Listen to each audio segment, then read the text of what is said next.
Good morning. Good morning. Good morning, Shelly. Oh, crap. Sorry, Michael. Dropped your phone. Happy birthday, Carla, and welcome to the club, honey. Good morning, everybody. Good morning, and welcome to Coffee Talk from Pompano Beach, Florida. Is that where I am? I think that's where I am. I got to see my mom last night and my stepdad, which was so fun. I love to see my mom for about an hour. It is amazing. No, I'm just kidding. I love to see my mom. I really do. It's a lot, though. It's a lot. When you don't spend a lot of time with your mom and then she comes around and she starts like talking about you and your life and your decisions and your husband and your marriage and your kids, and after about an hour you're thinking, oh my gosh, she hasn't changed one bit. But I do love her. Look at my handsome husband out there. Can you see him? Just kidding.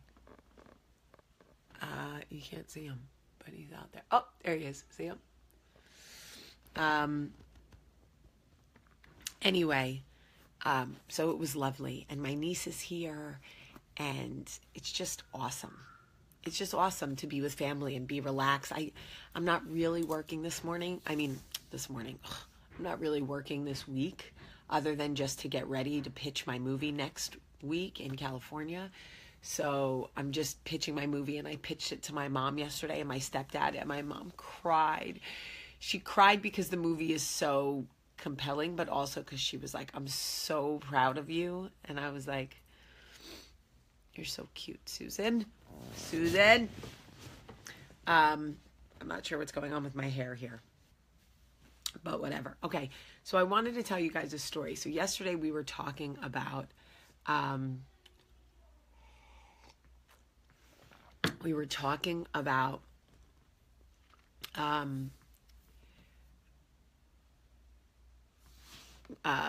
blessings, right? So we were talking about blessings, and we're talking about how sometimes blessings come in the form of absolute heartache, okay? Absolute heartache. And my stepfather was like, what do you mean heartache? What blessings come in the shape of heartache? And I said, well, let me share with you the story of my son. Okay, so I want to tell you guys, for those of you who have not heard it, some of you may have heard it before, but tough nuggies, you just have to hear it again. Okay, so Olivia was born in January of 2008. And I was nursing Olivia, or trying to, probably like not doing that well because I had mastitis like 3 times. And Michael and I went to a wedding for a good friend of ours, and we came home from the wedding, and Olivia was 9 weeks old. And she was finally sleeping through the night, and we were starting to feel like ourselves again. You know, it takes like 3 months to start to feel like yourself again after having a baby. Okay, I'm 9 years after having my first child, and I don't know that I feel like myself anymore, if I'm being honest, okay? All right, so anyway, Michael was like, should we try to have sex? I was like, yes, we should. We had a few beers. We were feeling a little frisky, a little brave. And let me tell you that sex, the first time after you have a baby that's 9 pounds, does not feel glorious. It feels sort of like razor blades, but that's a whole other story.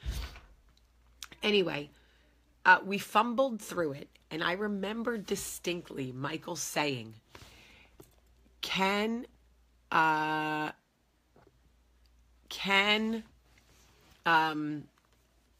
we get pregnant? And I was like, no, we just had a baby. You can't get pregnant again when you just have a baby. My body's way too smart for that, Michael. And he was like, okay, great.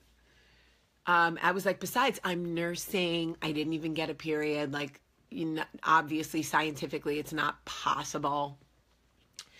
Fast forward to 2 weeks later. Oh my gosh, South Africa. That is amazing. Okay, so fast forward to 2 weeks later, I call my mom at work, and I go, Ma, something's not right. I don't feel good. It's like, I don't feel bad, but I don't feel good. I can't explain it. I'm all emotional. She was like, you just had a baby. I was like, yeah, I know, but it's like, it's going the other way. Anyway, something in my mind told me to take a pregnancy test. So I take a pregnancy test and it comes up positive. So of course, me not knowing everything, I think, is it still positive because I just had a baby 3 months ago, 11 weeks ago? So I call Dr. Huggins, my sweet, sweet Dr. Huggins, and I say, his nurse answers. I go, Lindsay, I need to speak to Dr. Huggins. She goes, he's with a patient. I go, Lindsay, it's an emergency. She goes, he's with a patient. I go, Lindsay, it's a matter of life and death. She goes, a life and death? I go, yes, I've been abducted. She was like, you've been abducted and you're calling your gynecologist. I was like, yes, get him on the phone. So Dr. Huggins comes on the phone. He's like, hello. I'm like, listen, I haven't really been abducted. He's like, yeah, I figured. I'm like, I need to talk to you. I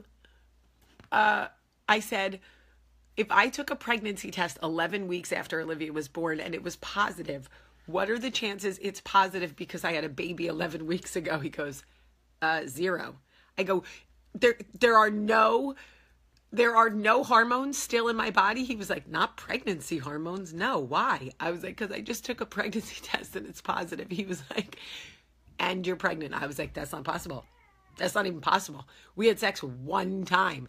You don't get pregnant from having sex one time. And he was like, oh, but actually you can. And some people do. I was like, but I'm nursing and I just had a baby. And he was like, yeah, you should come in. We should do an ultrasound. So long story short, I go in for the ultrasound and I am obviously pregnant. Okay. Now I'm really wishing I'd been abducted. Okay. I actually was wishing that some sort of alien invasion of the body snatchers would come down and abduct me. Okay. So Michael, meanwhile, is celebrating like Kool and the Gang. Okay. And I'm hysterical crying. Hysterical crying, people. Hysterical crying. We get home. I basically am like, oh my gosh, like I'm failing Olivia already. I'm never going to know what it's like to just be a mom of one. She has to share me. I'm such a loser. How could I do this to her? All the mom guilt, right? The hormones from just having a baby, the hormones from being pregnant again, the hormones from just being a woman, the hormones from actually wanting to be abducted, all of these things. And Michael's like, I'm going to go to work and you are going to be great. I'll see you later. Awesome. And I cried the whole day. The whole day. I cried, I'm not going to lie, for 5 weeks. I did not understand how my body would do it again. I did not understand how I would ever love another baby like Olivia. How would I ever be a mom to another kid? Like, why was I the biggest loser everyone was going to make fun of? I was basically Britney Spears. I cried. I could not figure out why I was being punished. I felt so much guilt about Olivia that she would be robbed of having a mom who could dedicate herself to her. And as I got more pregnant, imagine being 7 months pregnant with a big belly and having a 5-month-old baby or 9-month-old baby on your hip. 7 months pregnant with a 9-month-old baby on your hip. People kept looking at me going, damn, this chick can't lose the weight. This chick just can't lose the weight. And I'm thinking, no, this chick just can't have sex without getting knocked up. Okay. Lo and behold, I stressed about this blessing. Everybody kept telling me, it's a blessing. And I'm like, shut up. Shut up. Stop telling me that. I was not in the mindset or the emotional state to hear it. Meanwhile, fast forward to January 14th, 2009.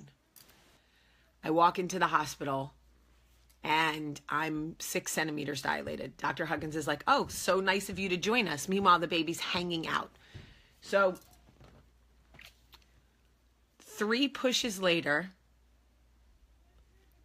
my son was born.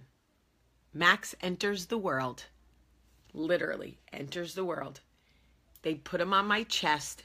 They say, we didn't know what we were having. They say, it's a boy.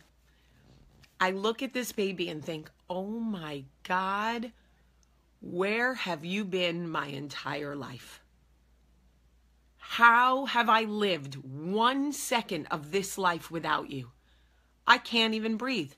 You are so beautiful and delicious and everything that I have ever needed in my life. You are the greatest blessing that I could ever imagine in my life. I will probably make 1,000 mistakes. I am probably way too emotional for 2 babies under 1. I am probably gonna fail at like a million things going forward. And I don't really know how I'm gonna take care of 2 kids under 1, to be honest. But I cannot believe how lucky I am that God chose me and God chose you. And if I never have sex with your father again, this is the most amazing thing to ever happen to me. And it is amazing how sometimes blessings come through so much fear, so much heartache, so much tears. And then we have these blessings and we go, if I didn't go through all of that, I wouldn't have this.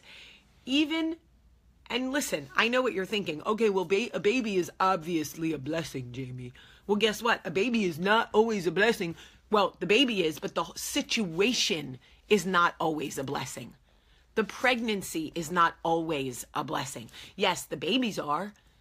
Max is absolutely a blessing.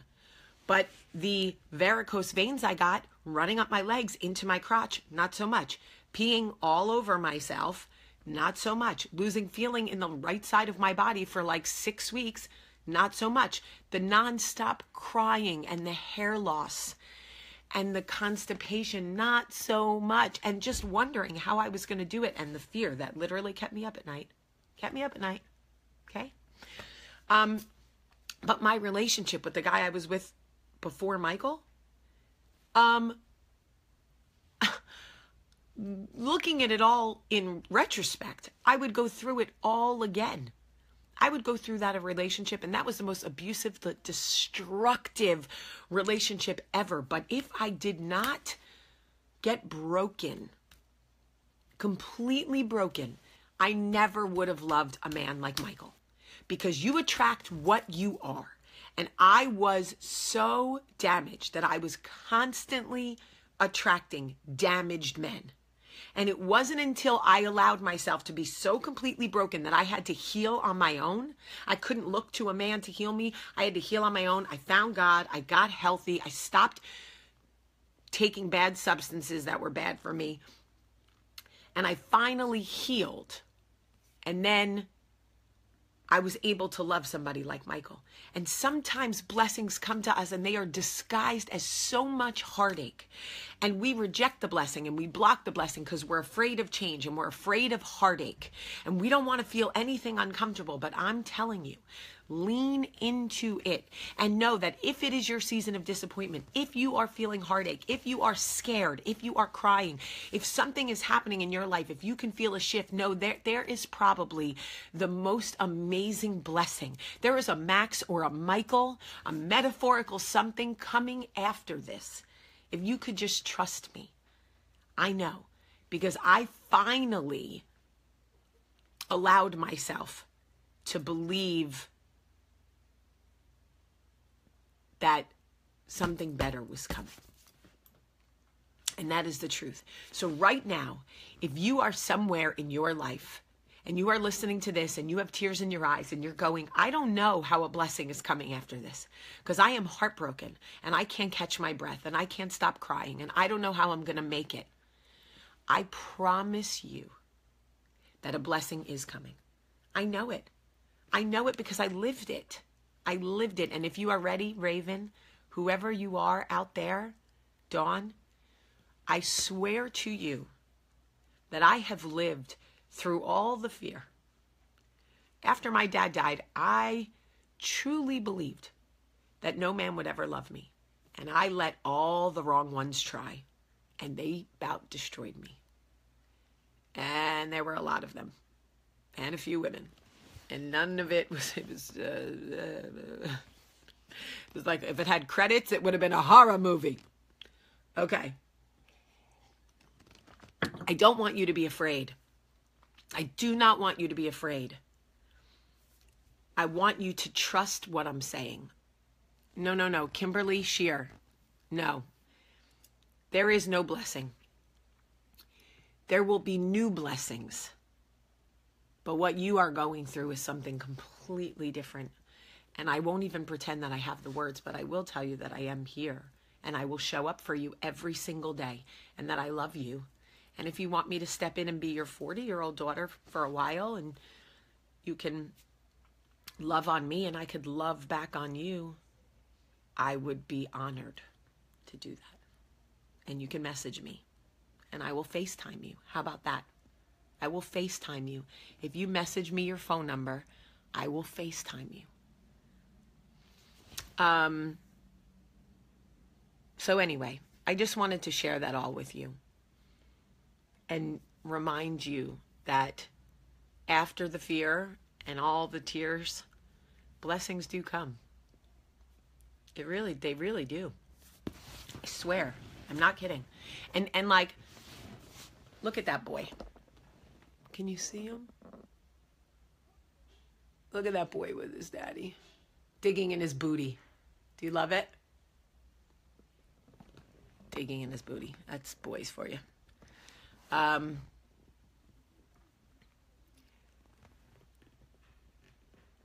We will all be okay because we show up every morning for each other, and we are here and we show up and we hold each other accountable. And I remind you that it does get better. The sun will shine again. I know. And Patty, we are so happy you're here, Patty McLean. So I am going to make my kids smoothies now because that is all they ask for. And yeah, Kimberly, I'm not kidding. Message me your number and I will FaceTime you, even on vacation. If you think I'm kidding, I'm not. Really quick, guys, don't leave. I want to do this Wounded Warrior thing, please. And for those of you who stick around for this, you got a good heart. Okay, well, you guys are awesome for that. Thank you to everybody who shared this video. There's a little button right there that says share. If you would just share the video and say somebody needs to hear this, listen to this woman. Kimberly, I'm not kidding. I know you hear me. Message me your number. I will FaceTime you unless you don't want me to. That would be weird. Please share this video. Share. And thank you for those of you who found me on Instagram. Jamie P. Sullivan. Some of you are more irreverent than I am, and I love it. Instagram, Jamie P. Sullivan. I love you guys so much. I know, Brittany, it's not adjunct, though. It's just something we're trying. Let's just give it a chance because they donate money, and who cares? All right, I love you guys so much. Have a great day.